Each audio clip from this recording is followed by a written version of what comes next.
Well, hey guys, what is going on out there today? Brent Abel here, webtennis.com. Another episode of What's the Right Shot in the near court with the serve, Jeff Seichman, and his opponent, far side, is Paul Wolf. This is a point from a couple of years ago at the Wilson Classic Mission Hills Country Club.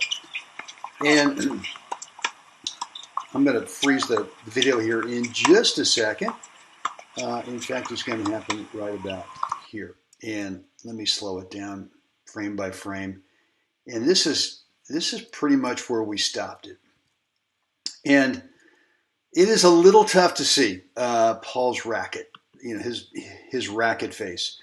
And but I can tell you that right now Jeff really has no idea what I mean. There's no giveaway. There's no man, sorry for all this stuff.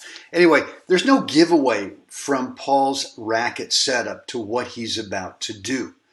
You could guess. I mean, you could certainly guess that he could play. He could push it up the line, come on in. He could roll it cross court short and come in. He could certainly play a dropper in here. Or maybe he could even drive it right back here towards Jeff, assuming that Jeff might be anticipating, one side or, the other. So, look, why don't you pause the video? Just go ahead and just hover over the video. You can click it. It should pause. Then go on down to the comments area and let me know. What shot would you play in this situation if you're Paul Wolf? And then come on back up here and I will give you the answer. All right, guys. So look, let's go ahead and take it back a little bit in here. And the point I want to make today is that so much of the game of tennis is based on disguise. And disguise is really all with racket prep, right? So if you prep the racket early enough to where your opponent can't really tell which shot you're about to play, let's say that there's 3 potential shots at any given time that you could play.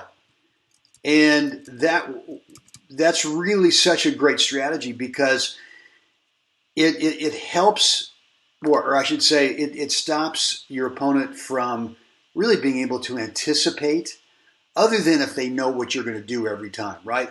But it helps stopping them anticipate, which means that if they're going to do anything, they're going to guess, as opposed to what Jeff does here, is he totally waits to see what Paul does.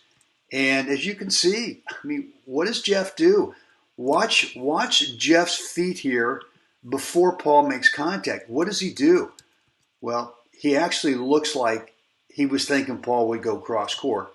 Paul doesn't, and plays it up the line. And there you have it. So, technique-wise, I would tell you that the more simple you can make your racket prep for whatever shot you're about to play, and in this case, Paul does nothing more.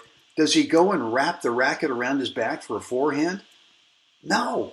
He actually leaves it out to the side, realizing that he's got all kinds of shot choices from this one setup position right here. And the one he chooses is simply to go up the line. So I guess a couple takeaways from today, right? Number one would be disguise. Your opponent has a tougher time being able to anticipate. But number two is that you make stroke technique so much more simple, right? Which means, what does stroke simplification mean? Minimalism mean? It means that you're more consistent with your shot making.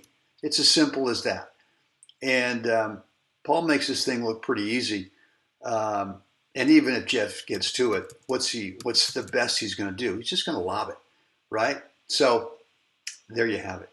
All right, guys, listen, I'm going to play this point in real time, and then I'll slow it down because it is a long point. Second part of it, I will go ahead and slow it down about halfway through, slow motion, and then stick around at the end of the video, because if you are struggling with your slice backhand at all, could be floating and sitting up over there, could be sailing deep, maybe it's just landing short, right? And just kind of hanging up for your opponent to take advantage of the point. I've got an opportunity for you to get into my spin, slice, backhand drive course, calling it, how to ignite the afterburners on your underspin slice backhand. That link to go check it out is down below in the description area. So yeah, stick around the end of the video, watch the whole thing, and then again, if you're struggling with that slice backhand, click that link and see if that might be a good fit. This course might be a good fit for your game. Guys, that's it for me today. Time for all of us to get out there, help someone else have a spectacular day. Guys, let's do this again tomorrow.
Well, hey, it is Brent back here with you. Really hope you enjoyed this episode of What's the Right Shot.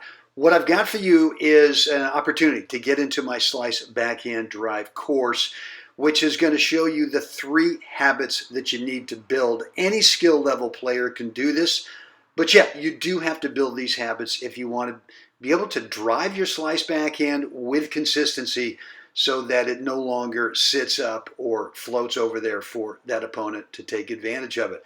Right down below is the link. Click it, check it out, and see if this would be a good fit for your slice backhand. Any questions? Brent at webtennis.com.